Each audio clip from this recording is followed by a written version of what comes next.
Our families are often our first and most influential environment. It's within the family unit that we first learn about communication, empathy, and cooperation, setting the stage for how we interact with the world around us. I've always been intrigued by the subconscious factors that affect us in our day-to-day lives. Actually, not intrigued. I was obsessed with trying to find the answers to my endless questions. Why do I act like the way I am? What compels us to act in certain ways? Why do I enjoy this person's company, but not the others? And many more. The answer? It's simple. 2 words. Family, relationships. Our past experiences with our families shape the way we act, behave, even the people we surround ourselves with. In the words of a wise African proverb, it takes a village to raise a child. This essentially means that raising a child is a collective effort. No matter what this village may look like, with friends, families, and other trusted loved ones, the idea is that its efforts will impact the child.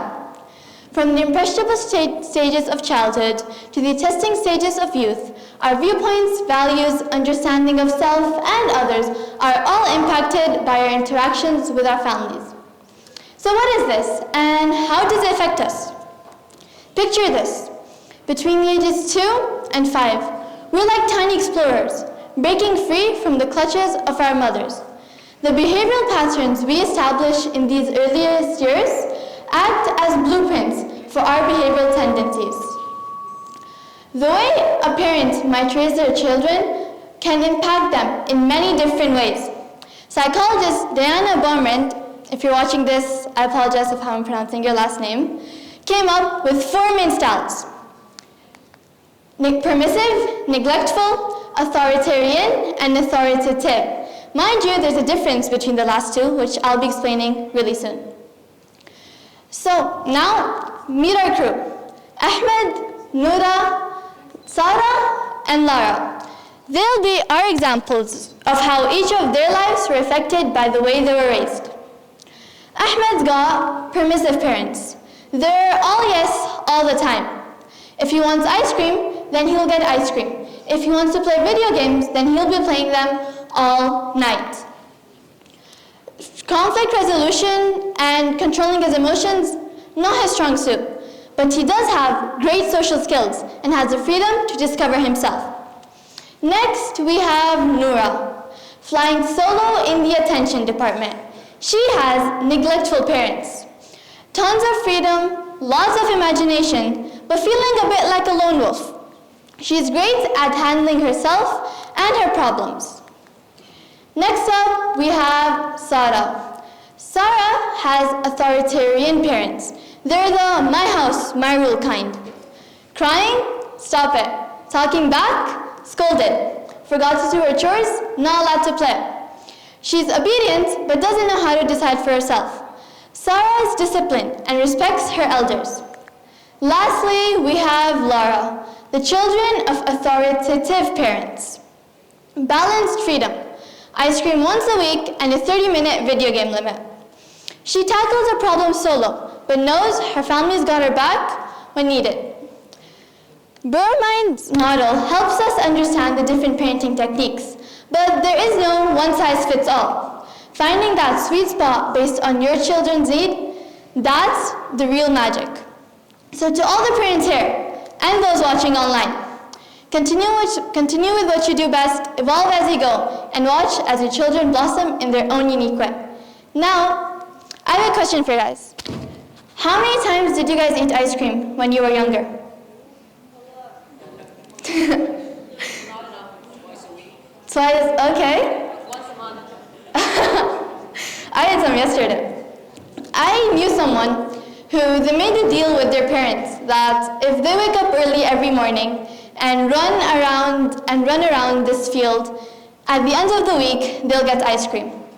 They give up 2 days later because they overslept. It's crazy to think how something as simple as ice cream can determine how will we be like in the future. As we grow up, our relationships and friendships often echo those family vibes. As we navigate through the maze of adulthood, Those early interactions we had with our family members act as templates for our interactions with others. A friend who's caring and listens to you might remind you of a caring sibling, while a distant or controlling partner might trigger memories from childhood about an authoritative figure. Childhood memories, my friends, are like buried treasure. Actually, more like landmines. One wrong step and it all explodes. Sometimes we try to repress the bad experiences, while other times it's all about reliving those moments of love and attention. In our quest for personal growth and meaningful connection, let us tread carefully through the fields of our past, turning buried treasure into sources of strength and transforming potential landmines into opportunities of healing. Now, I've talked about family relationships and how they affect our behaviors from when we're little kids to when we're adults. Now, let's talk about what we can do with that knowledge, sort of like a game plan. First things first, let's give a shout out to our families here. No matter what kind of parents you might have, neglectful, no matter what kinds of parent you might have, strict, chill, a mix of everything, or a bit solitary, they played a role in making us who we are today. Now, on to our game plan.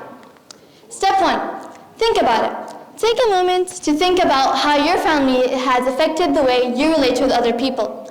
Are there good things you'd like to keep, or some not so good things you'd like to change? This is the first step.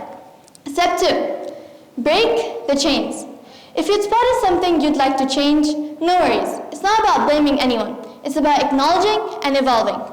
Break the cycle. Be the positive change you want to see. Think of it as like changing your path in a game. Step 3, spread love. Spread some positivity.